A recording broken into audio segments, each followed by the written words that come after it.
প্ৰথমতে আপোনালোকৰ এই চেনেলৰ জৰিয়তে সমূহ ডিমৰাবাসী তথা অসমবাসী ৰাইজলৈ মই পবিত্ৰ ৰাসৰ শুভেচ্ছা জ্ঞাপন কৰিলোঁ আৰু সকলোৰে সহায় সহযোগিতা আমাৰ অনুষ্ঠানলৈ কামনা কৰিলোঁ। আজিৰ পৰা 9 দিনীয়া কাৰ্যসূচীৰে আমি বৃহত্তৰ সোণাপুৰ এই অঞ্চলৰ ৰাইজে ইয়াত অনুষ্ঠিত কৰিব ওলাইছোঁ আৰু সকলো কাৰ্যসূচীত আমি সকলো মানুহৰ উপস্থিতি আৰু সহায় সহযোগিতা আমি কামনা কৰিছোঁ। ইয়াতে আমাৰ আজি মুখ্যদ্বাৰ উন্মোচন, তাৰ পিছতে ধৰ্মদৰ্জা উত্তোলন,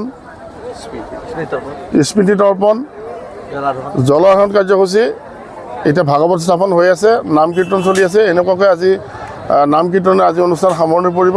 অহাকালিৰ পৰা আমাৰ বিভিন্ন ধৰণৰ সাংস্কৃতিক অনুষ্ঠান আছে আৰু সেই সকলোবোৰ অনুষ্ঠানতে ৰাইজৰ সহায় সহযোগিতা মই কামনা কৰিছোঁ।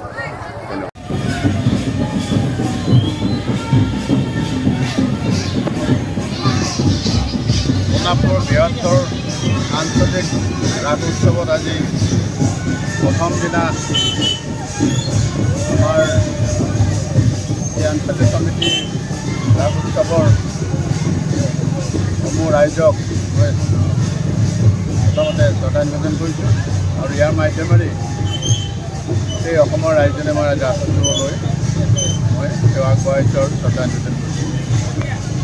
এই অনুষ্ঠানটো আজি চাওঁতে 13 বছৰ হৈ দিছে। ইয়াত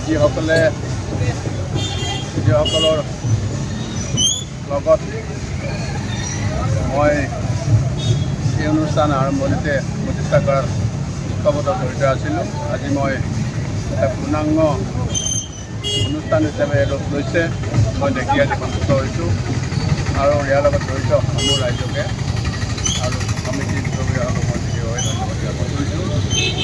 আৰু এই ৰাস উৎসৱৰ মাধ্যমেৰে ভগৱান শ্ৰীকৃষ্ণই এই অঞ্চলৰ সমূহ ৰাইজক যাতে সুস্বাস্থ্যৰে ৰাখে আৰু তেওঁলোকৰ ভৱিষ্যত মংগল কামনা কৰিলোঁ আৰু অনুষ্ঠানটো যাতে সকলোৱে মিলিজুলি এটা আগুৱাই নিয়াত সকলোৱে সহায় হয় ইয়াকে মই কামনা কৰিছোঁ আৰু পুনৰ মই ৰাইজলৈ শ্ৰদ্ধা নিবেদন কৰি আৰু মোৰ সেৱা আগবঢ়াই মই আগবাঢ়ি আছোঁ। ঠিক আছে। নমস্কাৰ। জয় জয়তে বৃহত্তৰ সোণাপুৰ আঞ্চলিক ৰাস মহোৎসৱ সমিতিৰ পৰা মই সংবাদদাতাসকলক ধন্যবাদ জ্ঞাপন কৰিছোঁ। আমাৰ 2012 চনৰ পৰা আমাৰ এই ৰাস মহোৎসৱ আৰম্ভ হৈ এইবাৰ 13টি বছৰত পদাপন্ন কৰিছে। এই 13টি বৰ্ষৰ ৰাস মহোৎসৱৰ আজি প্ৰথমটো দিনত আমি ৰাতিপুৱাই মুখ্যদ্বাৰ উন্মোচনৰ কৰাৰ পিছতে ধৰ্মধ্বজা আমি উত্তোলন কৰিছোঁ। তাৰ পিছতে আমি আমাৰ এই ৰাস মহোৎসৱখনৰ লগত জন্মলগ্নৰ পৰা জড়িত বহুত আমাৰ সদস্য আমাক এৰি থৈ গ'ল, তেখেতসকলৰ কাৰণে আমি স্মৃতি তৰ্পণ কৰিলোঁ। তাৰপিছত আজি এই 9 দিনীয়া কাৰ্যসূচীৰ আমি ৰাস উদযাপন কৰিব বিচাৰিছোঁ। 9 দিনীয়া কাৰ্যসূচীৰ ৰাস উদযাপনৰ আজি আমি জলাৰোহণ চতুৰ্থ কাৰ্যসূচী আমি আৰম্ভ কৰিছোঁ আৰু এই চতুৰ্থ কাৰ্যসূচীত বৃহত্তৰ সোণাপুৰ আঞ্চলিক ৰাস মহোৎসৱখন আজি প্ৰথম দিনৰ পৰাই উদলি মদলি হোৱা আমাৰ পৰিলক্ষিত হৈছে।